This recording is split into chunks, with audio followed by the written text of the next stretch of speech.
YouTube? Today on the Naughty Librarian, I am bringing you a rant review of A Discovery of Witches by Deborah Harkness. I'm about to take you on a very salty adventure, so please strap in and enjoy. Let's go. Okay, so A Discovery of Witches by Deborah Harkness. It's supposed to be like a really intellectual, smart, like adult Twilight. You could say that. It's like a thing you could say about it.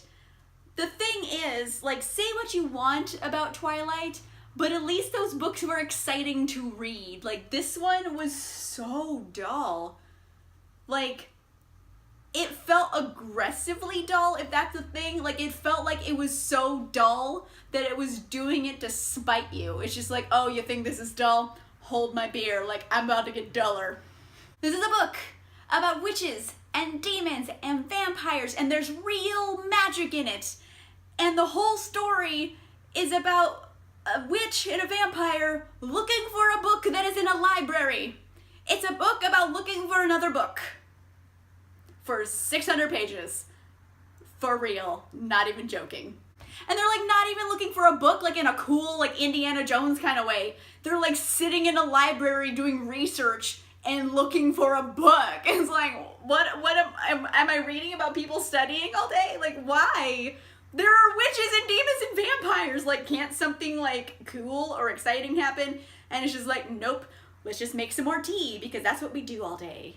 And that was the problem. Like, there were so many opportunities to like insert irony or comedy or freaking like anything exciting in it, and like none of them were taken. It was like all of the wrong things were being focused on, like all of like the little minutia of day-to-day life, like, oh, I'm gonna make a pot of tea, I'm gonna take a shower, I'm gonna go to yoga class.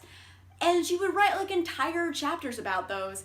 And if you write an entire chapter about making tea, every time she makes tea, it leaves no room for magic. Why? Why are you doing this to me? I think every time I shake this book out of frustration, it's gonna be a drinking game now. I'm gonna need more wine. I don't want to sound like completely hateful in this rant, even though it's a rant, and I'm allowed to, but I will say, Deborah Harkness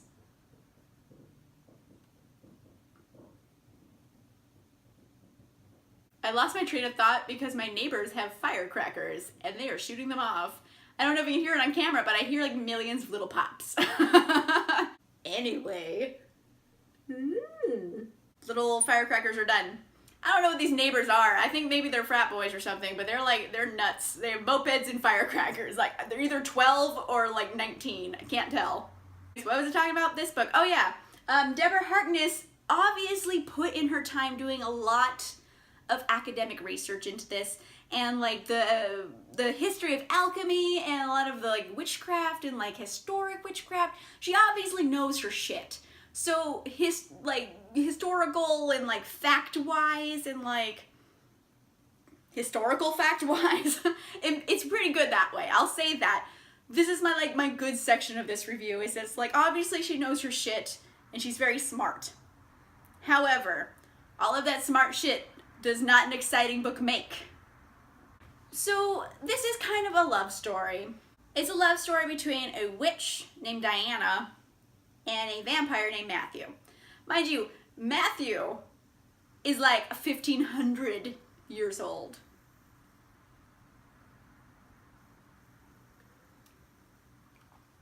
Like, you're dating a dude who's a millennia and a half old. Like, who? Like, Diana's like 30, I'd say. Like, that's like a general estimate of her age. She's like 30 and he's 1,500. Like, there's a bit of an age difference. At least it's not like as creepy as Twilight, because he was like, hey, I'm a 90-year-old dude and you're 17, wanna like be my girlfriend? It's like, what do you guys have in common? At least like a 30-year-old's like an adult. So they're two adults. It's a little less creepy that way. Yeah, it's a little less creepy. They're grown adults. It's fine. It's fine. The other thing about Matthew is that, like, I didn't understand a lot of his choices. Like, I've been shaking this book. I got a drink. Hold on. Woo! Okay. Okay, here's the deal. Diana and Matthew are like desperately in love. And they're kind of married by the end of this. And like he won't fuck her. Like, what? Like, it's not me being a perv. It's like actively weird that he won't fuck his wife. Like, they're not fighting. There's nothing wrong with them. He obviously is sexually attracted to her, but like he won't fuck her. And it's like, why aren't you fucking her? Like, there's something wrong with Matthew. Like, he has a perfectly workable dick, I'm assuming. Like, just use it for purposes other than peeing. I don't even think he pees. He's a vampire. What does he use his dick for? What does he use his dick for? Oh, wine is my friend. Salty reviews and wine. I should do this every day. You know, oh, I shook it. You know what? Woo! When you finish one glass of wine, one must get more wine. What was I talking about?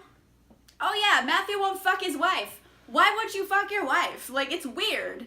It's actively weird. Like, I don't get it. It was bothering me, and it's not that I'm a pervert. It's not like I was like upset that I was expecting like porn and you denied me porn and like I'm throwing a tantrum about it. It's just weird that he won't have sex with his wife. Like, even like if she wrote like they had sex but like she, you know, tastefully looked away when it happened and didn't write the graphic bits, like that doesn't even happen. And it's like, just fuck your wife, Matthew. What's wrong with you? What is wrong with you, sir? You know what? Maybe it's a blessing in disguise because this book was so dull. Like, if they had sex, it would be so dull. They would have the most boring sex in the world. Oh my gosh. Think about like really boring characters making tea and going to yoga and then having like polite sex because it's like the best they could come up with. Think about how dowdy their dirty talk would be. No one wants polite conversation whilst fucking. Am I right? I'm totally right. So yeah, for like a lot, oh, I'm shaking it. Woo. I'm starting to realize I either need to stop shaking this book or I can't remember where I was going with that. I've gone too far already. Anyway, there was a lot of times I thought about DNFing this book, but I kept pushing through because, you know what, I didn't want to be a quitter.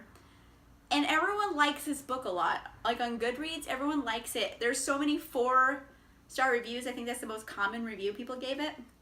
And I don't understand why. I'm like, am I reading the same book as everyone else?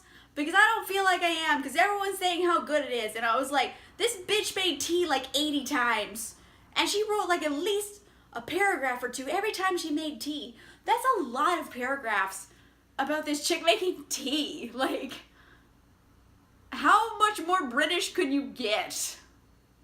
But I digress. I just found it like aggressively dull. Nothing was happening. Like, okay, I'll be honest. Like the first 500 pages of this 570 page book were like boring and garbage. I shook this, hold on. And then like the last 70 pages, pretty okay. Like they finally like get into like cool stuff. Like there's a haunted house and like wacky witches and demons and like weird stuff. And like it started getting cool.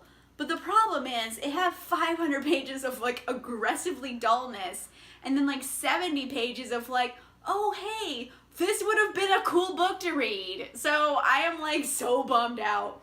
And the thing is, the next book, it's all about like time travel. So they're not even gonna be in that cool haunted house. They're gonna be in the past somewhere and it's gonna be even more boring because you know what?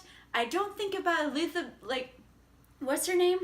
Elizabeth. I don't think about Elizabethan times as particularly super sexy.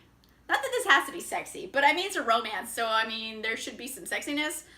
And I'm sure people, like, banged a lot because, you know, like, there was a lot. I mean, we're here, so people had to have sex then. But still, like, I just feel like it's gonna be bad. I just feel like it's gonna be more boring. Like, oh, I'm walking through this street and I need to buy some bread. And it's gonna be like that for like 500 pages. And then like 70 pages of like magic and fancy necklaces. And hey, Matthew is sexy. Like, it's not enough to like make me happy. It's just enough to make me like go, that is a missed opportunity. I feel like I'm so wistful by the end of this video, but it's mainly because I've drank a lot of wine today. I realize I probably have like the unpopular opinion for this. Everyone seems to really like this. I will give it that it's very intellectual, and like Deborah Harkness obviously like learned some stuff and like put it in this book. So like it's educational in that aspect. Like I thought it was all the alchemy stuff was cool, but like it doesn't change the fact that it's boring and I didn't like it. My dog is outside barking at people. Hold on. Batman. Batman. Come here. Come play with me. Hi. Okay, so Batman's gonna hang out with me. Batman is my dog. He is adorable and wonderful. And he is infinitely more like entertaining than this book was. Okay. I think that was like, Batman. Okay, he's just being weird. Okay, I'm gonna stop so I can go pay attention to my dog, because you know what? Dogs and wine go to a whole lot better together than like boring and witches. So on that note, I'm gonna end this rant review. Let me know in the comments down below if you totally disagree with me, because I know a lot of people probably do, or if you completely agree with me, let me know in the comments down below. I wanna know what you thought about this book. Batman! Batman's drinking his water. He's my drinking buddy today. We're both just drinking. Okay. If you like this video, make sure you give it a like. And if you want to see more videos, make sure you subscribe.